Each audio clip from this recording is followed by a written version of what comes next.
उद्धवजी ठाकरे साहेबांनी दाखवून दिलं की खरी शिवसेना कुणाची आहे.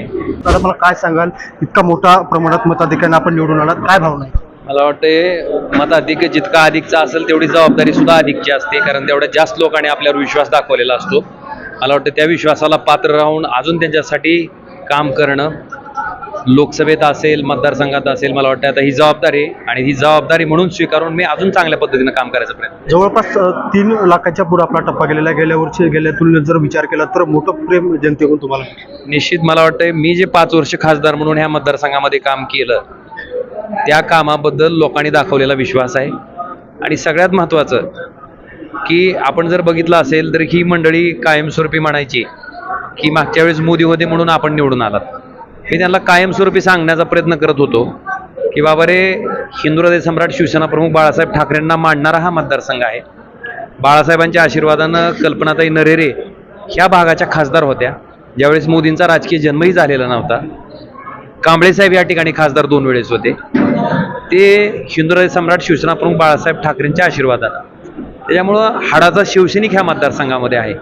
आणि तोच प्रयत्न माझा त्यांना समजावून सांगण्याचा होता, पण ते काय त्यांच्या लक्षात येत नव्हतं. म्हणून मी लोकांना ह्या निवडणुकीला सामोरं जात असताना नम्रपणे आवाहन केलं होतं की आता आपण ही निवडणूक मोदींच्या विरोधात लढवतोय.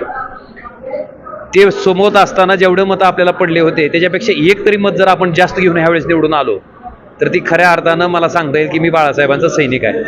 मला वाटतं ही भावना होती, हे आव्हान मी जनतेला केलं होतं आणि आज जनतेनं अगदी भरभरून दिलंय. तब्बल 3,30,000 इतकं मताधिक्य त्या ठिकाणी धाराशिव लोकसभा मतदारसंघामध्ये माझ्या पाठीमागे उभा केलंय. मला वाटतं ही जबाबदारी आहे आणि त्या जबाबदारीत राहूनच मी चांगल्या पद्धतीनं काम करेन. मोदींची सभा झाली, अनेक दिग्गज तुमच्या समोर, ते अनेक आमदारांचं आव्हान होतं, कसं नेमकं तुम्ही? एक लक्षात घ्या, जनतेनं मनावर घेतल्यावर राजाचा रंग करायला वेळ लागत नाही. मला वाटतं आमच्यासारख्या सगळ्या नेते मंडळीनं पुढाऱ्यानं लक्षात घेणं गरजेचं आहे की जी जनता आपल्याला भरभरून मतदान देते तीच जनता आपल्याला मतदान न देता खाली पण खिचू शकते.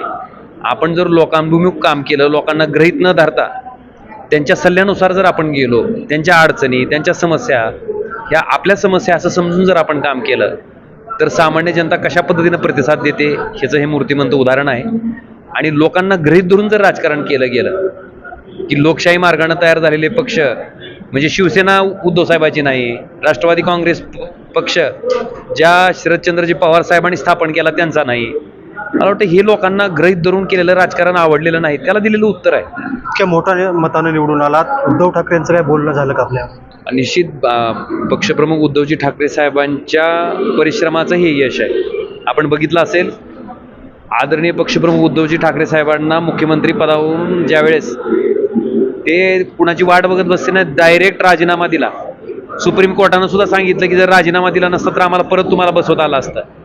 पण उद्धवजी ठाकरे हे राजकारणी नाही आहेत, अतिशय संवेदनशील एक कुटुंब प्रमुख म्हणून ज्या माणसानं कोरोनामध्ये काम केलं, त्या उद्धवजी ठाकरे साहेबांना ज्या पद्धतीनं मुख्यमंत्री पदावरून पाय उतार केलं गेलं, त्यांचा पक्ष हिरावून घेतला गेला, चिन्ह हिरावून घेतलं गेलं, मला वाटतं त्याला दिलेलं लोकांनी हे उत्तर आहे. आणि साहेब तिथं थकले नाहीत, डगमगले नाहीत, खचले नाहीत, ताकदीनं उभा राहायला लागले. आणि परत मला वाटतं माझ्या लोकसभा कार्यक्षेत्रामध्ये नव्हे तर पूर्ण महाराष्ट्रामध्ये पिंजून काढून आदरणीय उद्धवजी ठाकरे साहेबांनी दाखवून दिलं की खरी शिवसेना कुणाची आहे. आणि मला वाटतं बाळासाहेबांची वारस, मला वाटतं जो लढवाया बाणा असला पाहिजे तो बाणाही उद्धवजीने दाखवला. महाराष्ट्रातील सर्व बातम्यांचे विश्वासार्ह व्यासपीठ, सकाळच्या सर्व सोशल मीडिया प्लॅटफॉर्मला लाईक, फॉलो आणि सबस्क्राईब करा.